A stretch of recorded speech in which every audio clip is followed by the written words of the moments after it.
अस्सलाम वालेकुम दोस्तों। हमारे अपने शहर कराची में इंसानी खून से बने हुए जेवरात दस्तयाब हैं। अभी तक तो हमने यही सुना था कि सोने, हीरे, चांदी, आर्टिफिशियल और इस तरह के बहुत सारे जेवरात बनाए जाते हैं, लेकिन अब हम ये भी देख रहे हैं और सुन रहे हैं कि इंसान के खून से बने हुए जेवरात दस्तयाब हैं। लेकिन पहले आपने देखा होगा, पहले के ज़माने में कभी ये होता था, जो आशिक हुआ करते थे, आशिक मिजाज लोग हुआ करते थे, वो अपना हाथ काटते थे, ब्लड निकालते थे, उससे खून से खत लिख के भेज दिया करते थे, कोई एक जुमला लिख के भेज दिया करते थे, कोई कुछ करता था, कोई कुछ करता था, इस तरह की चीज़ें होती थी। लेकिन जिस तरह से दौर तरक्की कर रहा है, सारी चीज़ें डिजिटाइज़ हो रही हैं, इसी तरह अब ये ज्वेलरी भी डिजिटाइज़ हो गई है, ब्लड वाली ज्वेलरी। ये ज्वेलरी कहाँ बन रही है? कौन बना रहा है? किस तरह बना रहा है? आपका ब्लड वहां तक कैसे पहुंचेगा और वो आपको ये किस तरह पहुंचाएंगी? ये मैंने खुद उनसे बातचीत की, उस खातून ने मुझे क्या क्या कहा, अभी मैं आपको सारी बातें बताता हूँ। और हो सकता है कि मेरी इस वीडियो के बाद से उनकी मार्केट बढ़ जाए। अगर बढ़ जाए तो आई एम सो सॉरी।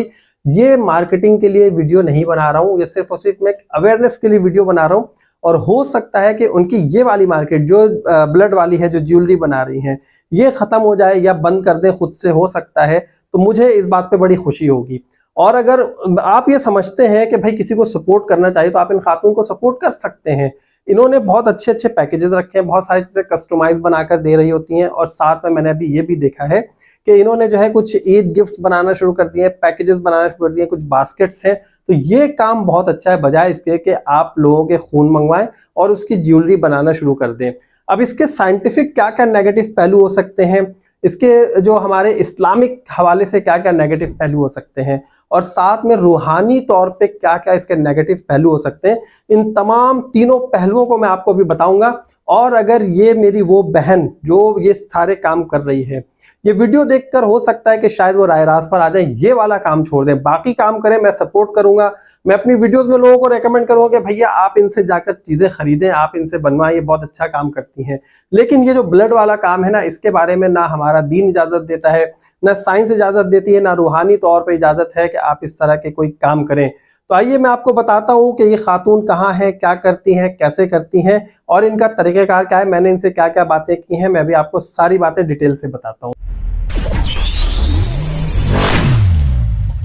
तो फ्रेंड्स, आपको इस वक्त अपनी स्क्रीन पे ये जो नजर आ रहा है वेब पेज, ये दरअसल एक फेसबुक के ऊपर पेज है और यहाँ पर ये अपना बिजनेस करती हैं। ये आपने देख लिया किस नाम से बिजनेस करती हैं। और इसके ऊपर इन्होंने बहुत सारी अच्छी अच्छी चीजें भी अपलोड की हुई हैं। ये सेल एंड परचेज का काम करती हैं, ऑनलाइन सेलिंग करती है बेसिकली। अच्छा, इनके पेज पे मैं जब स्क्रॉल कर रहा था तो करते करते मेरी नजर पड़ी कि ये ब्लड क्यों मांग रही हैं। तो मैंने फिर इनसे राब्ता किया, एक अजनबी बन के। मैंने किसी और के नंबर से राब्ता किया, अपने नंबर से भी राब्ता नहीं किया।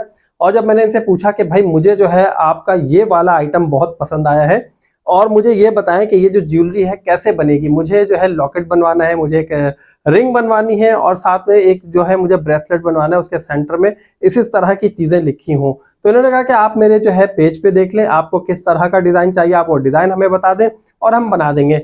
मैंने कहा बीबी मुझे ये तो बताइए कि आखिर मैं आपको ब्लड कैसे भेजूं अपना। तो उन्होंने कहा कोई मसला नहीं, बहुत आसान है, आप किसी भी लेबोरेटरी में जाएं और जाकर उनसे ये कहें कि भाई मुझे जो है ब्लड निकलवाना है टेस्ट के लिए।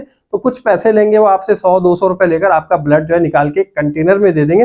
जो ब्लड का कंटेनर होता है, हमने देखा होगा कैप्सूल की तरह होता है इतना बड़ा सा, और उसमें जो है ब्लड आपको शेक करके दे देंगे। तो वो ब्लड जो है आपने पता नहीं 2 घंटे या 6 घंटे में हमें पहुंचाना है और उस वक्त तक जो है हम उसको उस ब्लड को संभाल के रखेंगे जब तक आपकी चीज नहीं बन जाती है। मैंने कहा अच्छा ठीक है, फिर आप मुझे रिटर्न कैसे करेंगे? तो भाई उन्होंने कहा कि भाई मैं आपको एड्रेस दूंगी, आप उस एड्रेस पे मुझे पहले ब्लड भेजेंगे, मैं आपकी ज्वेलरी प्रिपेयर करूंगी और तैयार करने के बाद फिर आपको जो है मैं ये कोरियर के थ्रू भिजवा दूंगी और इस तरह आपकी मतलूबा चीज आपको मिल जाएगी। तो मुझे तो ये सुनकर बड़ा अजीब सा लगा। मैंने इसके बाद उनसे बातचीत खत्म कर दी। अब मेरी बात सुने कि भाई इसका साइंटिफिक जो नेगेटिव पहलू है वो क्या हो सकता है। सबसे पहली बात, किसी भी शख्स का ब्लड आ रहा है, अब कोई शख्स जो अपना ब्लड भेज रहा है वो किस बीमारी में मुब्तला है किसी को भी नहीं पता। अच्छा, ये जो खातून जो ब्लड आपको दे रही हैं, तो ये किसका ब्लड दे रही हैं? आपका है, किसी और का है, आपको नहीं पता। और ये ब्लड जो है ये हराम है। अभी मैं दीनी पहलू से भी बताऊंगा आपको कि ये आखिर क्या है। पहले साइंटिफिक रीजन सुन लें। हो सकता है जिसका ब्लड आ रहा है वो एड्स का मरीज हो, वो हेपेटाइटिस का मरीज हो, उसके ब्लड में कुछ ऐसे इन्फेक्शंस हो जो किसी और को लग सकते हो, जो कि बजाते खुद इस खातून के लिए भी बहुत खतरनाक है, बहुत डेंजरस है। बट आई डोंट नो कि उन्हें ये बात क्यों नहीं समझ में आ रही, वो इस तरह के खतरनाक काम क्यों कर रही है। भाई पैसा कमाना है, पैसे कमाने के बहुत सारे जराए हैं। आपके पेज पे बहुत अच्छी अच्छी चीजें, आप उन सब चीजों को सेल आउट करें और उससे पैसे कमाएं।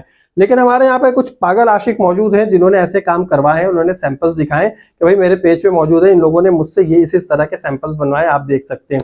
एनीवेज, अब इसका साइंटिफिक मैंने आपको पहलू बता दिया है। भाई किसी भी बीमारी की वजह से वो खून आपका डैमेज हो सकता है, खराब हो सकता है, और उस खून से कोई और अगर इन्फेक्टेड हो जाए तो उसको बीमारी लग सकती है। तो इस तरह से बीमारियां फैलने का भी खतरा है और किसी का ब्लड किसी को इस तरह देना भी खतरा है। अच्छा, दूसरी बात ये पता चला आपने उनको ब्लड भेजा, ब्लड से क्या काम कर रही है। अभी देखिए मैं थोड़ा सा रूहानियत की तरफ आ रहा हूँ, इस तरफ जहन जाता नहीं है, लेकिन सोचने वाले बहुत कुछ सोच सकते हैं। आपकी बॉडी का ब्लड निकला, उन तक गया, वो ब्लड किसी जादूगर के पास चलेगा, किसी जादू टोने में इस्तेमाल हो सकता है, किसी ब्लैक मैजिक में इस्तेमाल हो सकता है, किसी भी तरह की ऐसी एक्टिविटी में इस्तेमाल होता है जो नुकसान पहुंचाया जा सके इंसानों को। क्योंकि इंसान का खून इतनी आसानी से नहीं मिलता है, बाहर तो जा सकता है इंसान का खून, आजकल बह रहा भाई कराची में, यहाँ वहाँ हर जगह इंसान जो है ना वो बिल्कुल कीमती नहीं है, बिल्कुल जो है ना एक बेकीमत चीज बन चुकी है। तो बहरहाल इंसान की जान ऐसी हो गई है। अब क्या है कि भाई वो जो ब्लड है आपका जा रहा है, वो तो हो सकता है किसी जादू टोने में इस्तेमाल हो, कोई तावीज लिखने में इस्तेमाल हो सकता है। मैंने बहुत सारी इसके बारे में स्टडीज की हैं, तो ऐसा होता है। तो यहाँ पर आपके ब्लड से किसके लिए क्या तावीज लिखा जा रहा है, आप भी गुनाहगार होंगे। अच्छा, दूसरी बात अब मैं आपको बताऊं दीनी पहलू से। तो रूहानियत की बात थी कि रूहानियत के हवाले से मैं आपको बता रहा था, अब दीनी पहलू जरा सुन ले।